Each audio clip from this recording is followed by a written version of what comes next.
Ya, bismillahirrahmanirrahim. Assalamualaikum warahmatullahi wabarakatuh. Selamat datang di channel Bang Roy Guru SD.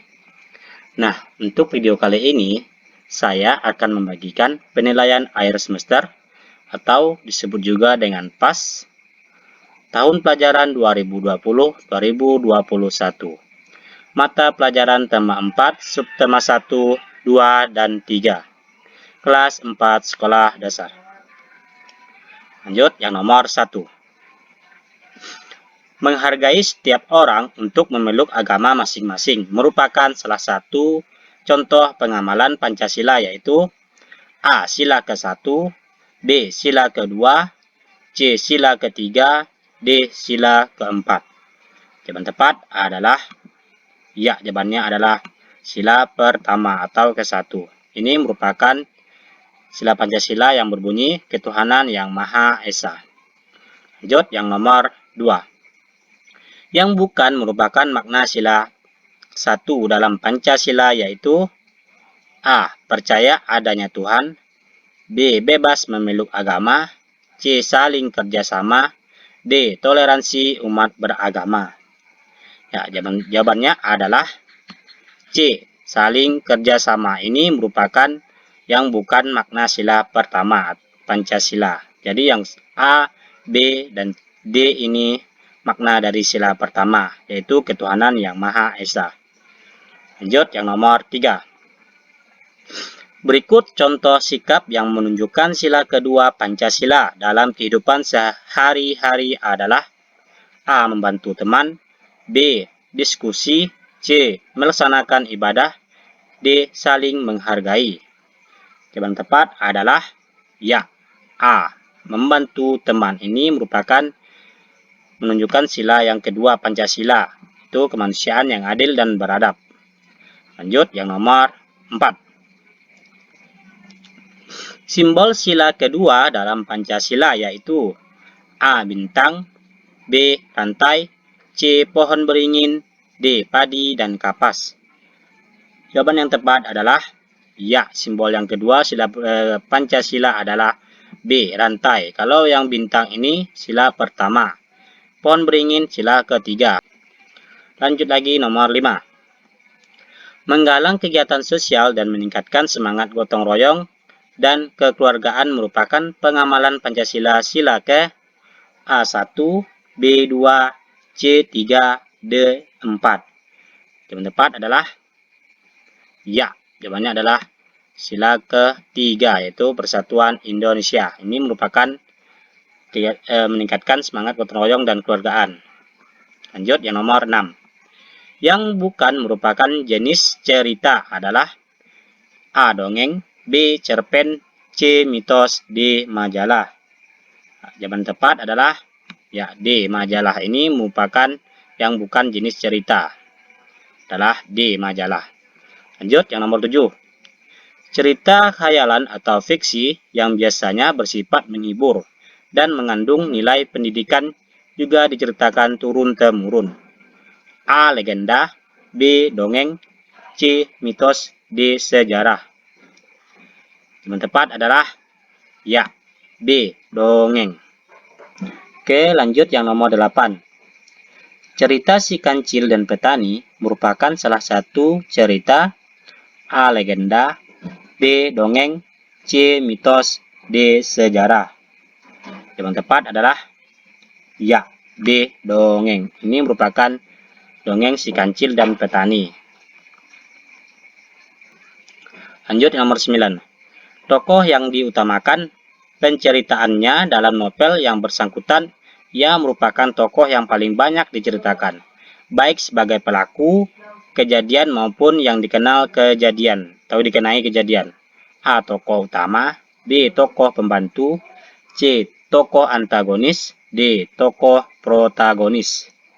Ya, jawaban tepat adalah ya, A. Tokoh utama. Ini merupakan yang sering diceritakan dan paling banyak muncul di dalam sebuah cerita. Itu tokoh utama. Lanjut yang nomor 10. Tempat di mana tokoh atau si pelaku mengalami kejadian atau peristiwa di dalam cerita. Seperti misalnya di dalam bangunan tua, di sebuah gedung, dan lain sebagainya. Disebut A. Latar belakang, B. Latar tempat, C. Latar waktu, D. Background. Nah, yang tepat adalah ya, B, yaitu merupakan latar tempat. Nah, di sini sudah jelas bangunan tua, sebuah gedung, dan lain-lainnya. Misalnya sawah, terus yang penting itu merupakan latar tempat. Lanjut nomor 11. Berikut manfaat hutan bakau kecuali A. Menahan rembesan air laut ke dalam. B. Sebagai perangkap zat pencemar dan limbah industri. C. Melindungi pantai dari erosi dan abrasi. D. Pembabatan hutan bakau dapat dijadikan usaha pertambakan. Nah, jawaban tepat adalah ya, kecuali. Jawabannya adalah pembabatan hutan bakau dapat dijadikan usaha pertambakan. Jadi A, B, C ini merupakan manfaat dari hutan bakau. Lanjut yang nomor 12. Kegiatan yang menghasilkan barang adalah A. Guru, B. Dokter, C. Tukang cukur, D. Penjahit. Nah, jawaban tepat adalah ya. Jawabannya adalah D. Penjahit ini menghasilkan barang, misalnya baju dan celana. Lanjut, nomor 13. Kegiatan yang menghasilkan jasa adalah A. Pengrajin kayu, B. Arsitektur, C. Petani, D. Produksi tempe. Nah, jawaban tepat adalah ya, arsitektur. Yang lainnya menghasilkan barang. Jawabannya B. Lanjut, nomor 14. Bukan produk yang dihasilkan dari pengrajin kayu, yaitu A. Meja, B. Kursi, C. Pintu, D. Kaca. Ya, yang bukan. Berarti jawabannya adalah D. Kaca. Kalau kursi, meja, dan pintu ini merupakan hasil dari pengrajin kayu. Lanjut yang nomor 15. Lanjut yang nomor 15. Tindakan apa saja yang tidak boleh dilakukan oleh polisi hutan? A. Menjaga tata tertib, B. Mendampingi pengunjung, C. Mengatur penebangan hutan, D. Memberikan pengarahan. Ya, jawaban tepat adalah yang tidak boleh. Ya, jawabannya adalah C. Mengatur penebangan hutan. Lanjut yang nomor 16.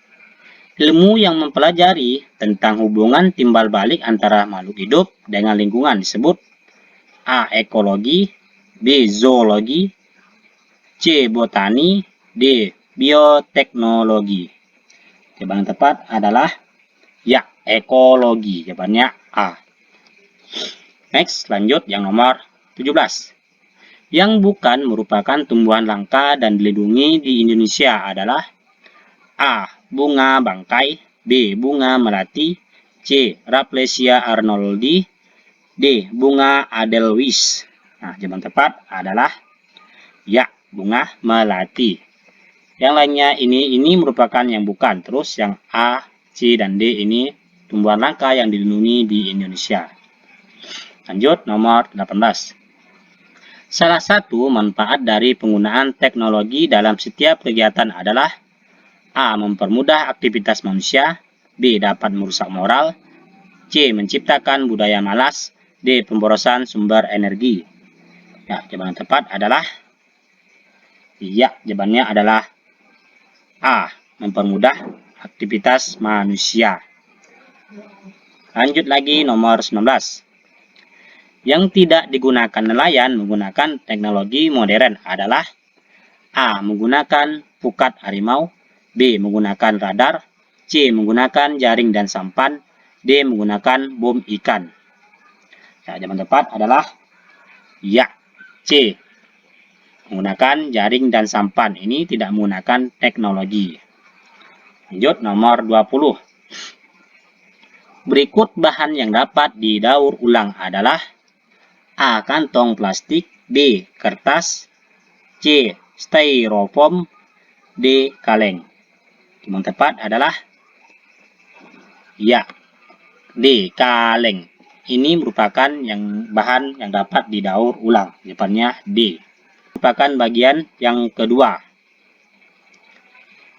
isilah titik-titik dengan jawaban yang tepat.